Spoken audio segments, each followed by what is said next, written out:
We got the first video of the channel coming up here, buying into 1-2 for 200 at One-Eyed Jack's Poker Room. A couple hands into the session, we look at Queen 10 of clubs, a couple whimpers, and I'm going to bump it up here to 15. Under the gun, folds, same with under gun +1, button calls, and small blind calls. We're headed 3 ways to a flop. Flop comes Queen 9-5 with 2 clubs, so this is going to hit our opponent's range pretty well. I'm going to go for 20 and do a $50 pot. The button is going to call, and so is the small blind. So still 3 ways onto the turn. Turn comes the ace of clubs, so we drill the second nuts. Now I'm not going to go big here and blast off because we're really not scared of anything. So I'm going to go for a bet of 45, which I would think they'd continue after calling 20, but that ace probably scares them. And the button folds, and so does the small blind.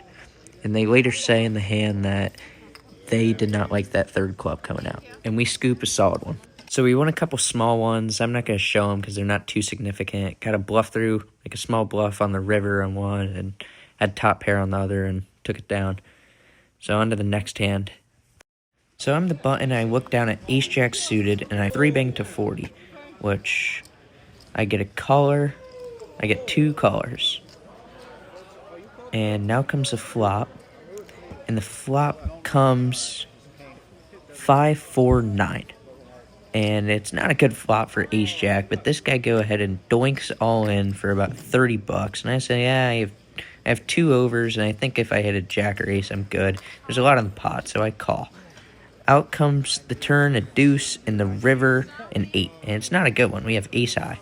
And the opponent is reluctant to show. He shows ace 6 for a worse ace high. And we take down a pretty big one with ace high at showdown.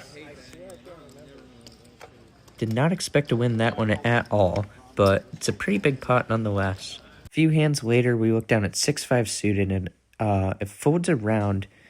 And I don't really like any options here, so I go ahead and just call as a big blind, and the under the gun raises to 20.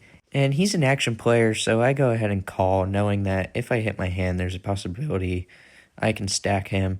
But I probably should have laid this down, looking back at it. Flop comes Queen 7-5 rainbow, and here he goes ahead and makes a bet of $20, which I call, thinking that really nothing's going to hit his range besides a queen, and if he continues, I will most likely fold 90% of turns, but as of right now, there's a good chance I'm ahead, as a pair is hard to make in poker. He does what I want, and it goes check-check, and then the river goes check-check, and no need to bet. I show it down. He says ace high confidently, and we got a pair of 5s. So we take this one down for a small pot, but still a good win. So we get ace-jack suited spades in the cutoff. And a wild player, it's a straddle pot, and the small blind calls the 5. The big blind leads out for 15, and this player's been wild. He's gone all in with jack 9 offsuit, with 6-7 suited, and he's just been tilted losing all day. So I'm never going to call him when I think I have the best hand, and ace-jack is pretty much always a 3-bet anyways, and I'm in position, which doesn't matter because he's a short stack. So I go ahead and raise him to 65, where he's probably going to all in most times, and I'm perfectly fine getting it all in here against him. And that's exactly what happens. He goes all in. I snap call for, I don't know, maybe 20-something more. And it's pretty much a dream flop.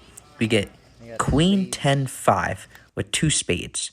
So we don't hit one of our many outs in the king, an over, but this guy does not look very happy.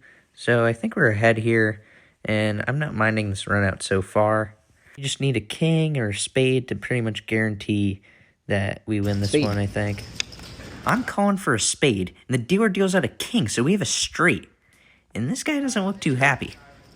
And he slams his hand down, and wait, if you look closely, He's pocket tens for a turn full house. I don't know why he's pissed. I yelled straight and thought I was good, but apparently not, and he doesn't even realize he's good. The dealer has to tell him, and look at the face on that dealer. He's just doesn't even know what to think. Wow. Dude, you're too bummed. You got this. I'm like, when he said it straight, I'm like, damn. He made it straight. He does have a straight. Yeah. But your full house better than a straight. You voted up on the certain. I didn't even know it, but I'm so punch drunk right now.